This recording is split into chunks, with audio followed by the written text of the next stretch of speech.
सियावर रामचंद्र की जय, पवन सुत हनुमान की जय, उमापति महादेव की जय। जय सीताराम। तमं प्रतिमे तेजोभ्यां भ्रातृभ्यां रोम हर्षलं विस्मिता संगमं प्रेक्ष संपेता महर्षिया अंतरिता मुनिगणाः स्थिताश्च परमहर्षियः। तौ भ्रातरौ महाभागौ काकुत्स्थौ प्रशंसरे तदार्यौ राजपुत्रौ द्यौ धर्मज्ञौ धर्मविक्रमौ। श्रुत्वा वयं हि सम्भाषामुभयोः स्पृशे स्पृहामहे।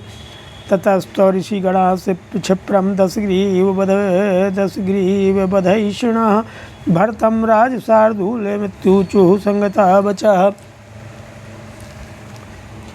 उस अनुपम तेजस्वी भ्राताओं का यह रोमांचकारी समागम देख करके वहाँ आए हुए महर्षियों को बड़ा आश्चर्य हुआ।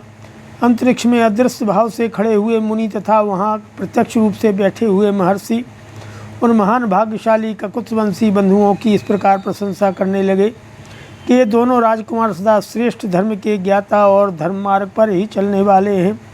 इन दोनों की बातचीत सुनकर हमें इसे बारंबार सुनते रहने की इच्छा होती है। इसके बाद दशग्रीव रावण के वध की अभिलाषा रखने वाले ऋषियों ने मिलकर राज सिंह भरत से तुरंत ही यह बात कही कि कुले जात महाप्राज्ञो महावृत्य महायशः ग्राह्यं रामस्य वाक्यं ते पितरं यद्यवेक्षसे सदा नृणामिमं रामं वयमिच्छामहे पितुः अनृणत्वाच कैकेय्याः स्वर्गं दशरथो गतः। एतावदुक्त्वा वचनं गन्धर्वाः समहर्षयः राजर्षयश्चैव सर्वे स्वां गतिं गताः। और इसके बाद जो है, हे महाप्राज्ञ, तुम उत्तम कुल में उत्पन्न हुए हो, तुम्हारा आचरण बहुत उत्तम और यश महान है। यदि तुम अपने पिता की ओर देखो, उन्हें सुख पहुंचाना चाहो तो तुम्हें श्री रामचंद्र जी की बात मान लेनी चाहिए। हम लोग इन श्री राम को पिता के ऋण से सदा ऋण देखना चाहते हैं कि कई कारण चुका देने के कारण ही राजा दशरथ स्वर्ग में पहुँचे हैं। इतना कहकर वहाँ आए हुए गंधर्व महर्षि और राज ऋषि सब अपने अपने स्थान को चले गए। किरादितस्तेन वाक्येन सुशुभे शुभदर्शना रामः संघृष्ट बदनस्तान् ऋषीन् व्यपूज्यतो तस्तगात्रस्तु भर्ता सा वाचा सज्जमानया कृताञ्जलिरिदं वाक्यं राघवं पुनरब्रवीत्। रामधर्मिमं प्रेक्ष्यो कुलधर्मानुसन्ततं कर्तुमर्हसि काकुत्स्थो मम मातुश्च याचनां। रक्षितुं सुमहद्राज्यमहमेकमस्तु रुणोत्सहे पौरजानपदांश्चापि रक्तान् रञ्जयितुं तदा। ज्ञातयश्चापि योधाश्चो मित्राणि सुहृदश्च नः त्वामेव हि प्रतीक्षन्ते पर्जन्यमेव कर्षकाः। इदं राज्यं महाप्राज्ञो स्थापय प्रतिपद्धिः शक्तिमान् सहि काकुत्स्थः लोकस्य परिपालने। यो मुक्त्वा पतद्भ्रातुः पादयोर्भरतस्तदा अभृशं सम्प्रार्थयामाशो राघवे अतिप्रियं वदन्। तमङ्के भ्रातरं कृत्वा रामो वचनमब्रवीत् श्यामं नलिनपत्राक्षं मत्यहंस स्वरः स्वयं। जिनके दर्शन से जगत का कल्याण हो जाता है वे भगवान श्री राम महर्षियों के वचन से बहुत प्रसन्न हुए। उनका मुख हर्ष उल्लास से खिल उठा। इससे उनकी बड़ी शोभा हुई। उन्होंने उन महर्षियों की सादर प्रशंसा की, परंतु भरत का सारा शरीर थर्रा उठा। वे लड़खड़ाती हुई जबान से हाथ जोड़कर रामचंद्र जी से बोले कि हे ककुत्स्थ कुलभूषण श्री राम, हमारे कुल धर्म से संबंध रखने वाला जो ज्येष्ठ पुत्र का राज्य ग्रहण और प्रजापालन रूप धर्म है, उसकी ओर दृष्टि डालकर आप मेरी तथा माता की याचना सफल कीजिए। मैं अकेला ही इस विशाल राज्य की रक्षा नहीं कर सकता तथा आपके चरणों में अनुराग रखने वाले इन पुरवासी तथा जनपदवासी लोगों को भी आपके बिना प्रसन्न नहीं रख सकता। जैसे किसान मेघ की प्रतीक्षा करते रहते हैं, उसी प्रकार हमारे बंधु बांधव योद्धा मित्रों सहृद सब लोग आपकी ही बाट जोहते हैं। हे महाप्राज्ञ, आप इस राज्य को स्वीकार करके दूसरे किसी को इसके पालन का भार सौंप दीजिए। वही पुरुष जो है आपके प्रजा वर्ग अथवा लोक का कल्याण करने में समर्थ हो सकता है। ऐसा कह करके भरत अपने भाई के चरणों में गिर पड़े और उस समय उन्होंने श्री रघुनाथ जी से अत्यंत प्रिय वचन बोलकर उनसे राज ग्रहण करने के लिए बड़ी प्रार्थना की।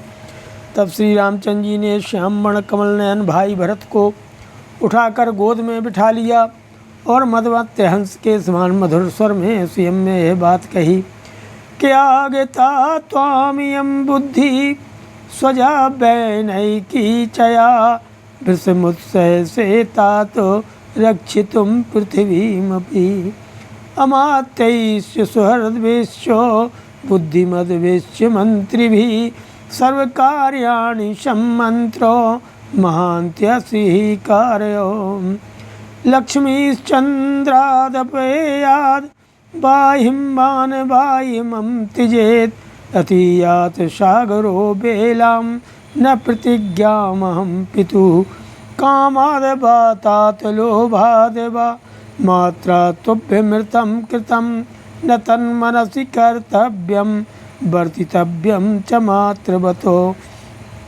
एवं प्रमाणं भरतः कौशल्या श्रुतमब्रवीत् तेजसादित्यशङ्काशं प्रतिपच्चन्द्रदर्शनम् अधिरोहारिपादाभ्यां पादुके हेमभूषिते एते हि सर्वलोकस्य योगक्षेमं विधास्यतः स्वधिरूहि नरव्याघ्रः पादुके व्यवमुच्य च प्रायच्छतु सुमहातेजा भरताय महात्मने सपादुके प्रणम्य रामं वचनमब्रवीत्। चतुर्दश वर्षाणि जटाचीरधरोऽयं फलमूलाशनो वीरो भवेयं रघुनन्दनो तवागमनमाकाङ्क्षन् प्रसन्न वै नगराद् बहिः तौ पादुकयोर्न्यस्यो राजतन्त्रं परन्तपो।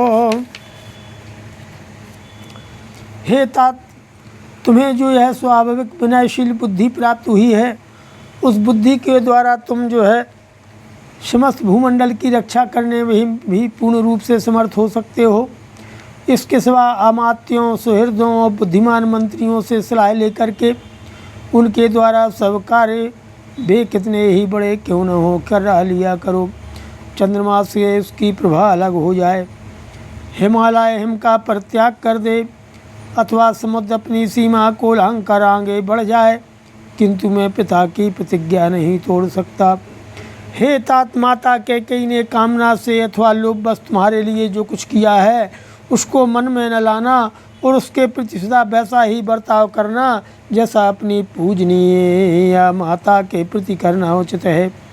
जो सूर्य के समान तेजस्वी हैं तथा जिनका दर्शन प्रतिपदा द्वितीया के चंद्रमा की भांति आह्लादजनक है, उन कौशल्यानंदन श्री राम के इस प्रकार कहने पर भरत उनसे बोले कि हे यारी, ये दो सुवर्ण भूषित पादुकाएँ आपके चरणों में अर्पित हैं, आप इन पर अपने चरण रखें, ये ही संपूर्ण जगत के योगक्षेम का निर्वाह करेंगी।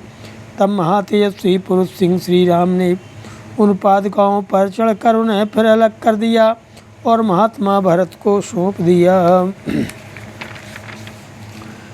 उन पादुकाओं को प्रणाम करके भरत ने श्री राम से कहा कि वीर रघुनंदन, मैं भी 14 वर्षों तक जटा और चीर धारण करके फल मूल का भोजन करता हुआ आपके आगमन की प्रतीक्षा में नगर से बाहर ही रहूँगा।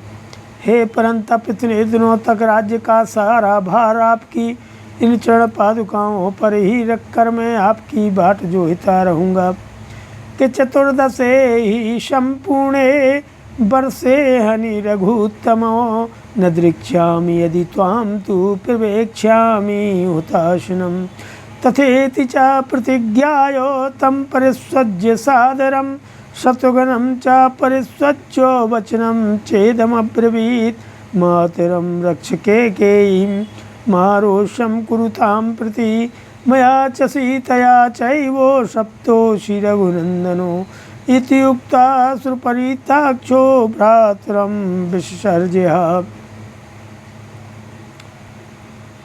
उन पादुकाओं को प्रणाम करके भरत ने श्री राम से कहा कि वीर रघुनंदन, मैं भी 14 वर्षों तक जटा और चीर धारण करके फल मूल का भोजन करता हुआ जो है आपकी बाट जोहता रहूँगा। हे रकुल शिरोमणि, यदि 14 वर्ष पूर्ण होने पर नूतन वर्ष के प्रथम दिन ही मुझे आपका दर्शन नहीं मिलेगा तो मैं जलती हुई आग में प्रवेश कर जाऊंगा। श्री रामचंद्र जी ने बहुत अच्छा कह कर के स्वीकृति दे दी और बड़े आदर के साथ भरत को हृदय से लगाया। इसके बाद शत्रुघ्न को भी छाती से लगाकर ये बात कही कि हे रघुनंदन, मैं तुम्हें अपनी और सीता की शपथ दिला कर कहता हूँ कि तुम माता कैकेयी की रक्षा करना, उनके प्रति कभी क्रोध न करना। इतना कहते कहते उनकी आंखों में आंसू मड़ाए उन्होंने व्यथित हृदय से भाई शत्रुघ्न को विदा किया। शपादुके ते भरतः स्वलंकृते महोज्ज्वले संपरिगृह्य धर्मवितो प्रदक्षिणं चौचकार राघवं चकारि चैवोत्तमनागमूर्धनि अथानुपूर्व्या प्रतिपूज्यतं जनं गुरुंश्च मत्रीन् प्रकृतिस्तथानुजौ विसर्जयत राघव वंशवर्धना स्थिता स्वधर्मे हिमानिवाचलः तं मातरो बाष्पगृहीते कण्ठयो दुःखेन नामन्त्रयितुं ईशेकुः सचैव मात्र अभिवाद्य शर्वा रुदन कुटिम शाम प्रविवेश राम।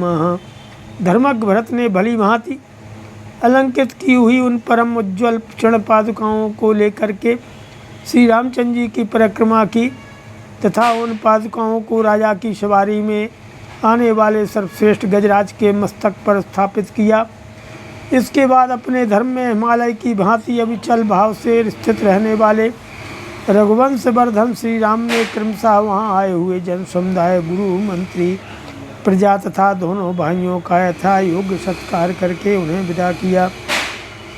उस समय कौशल्या आदि सभी माताओं का गला आंसुओं से रुंध गया था। वे दुख के कारण श्री राम को संबोधित भी न कर सकी। श्री राम भी सब माताओं को प्रणाम करके रोते हुए अपनी कुटिया में चले गए। श्रीमद् रामायणे वाल्मीकि आदि काव्ये खंडे द्वादशाधिक शततमः सर्गः। सियावर रामचंद्र की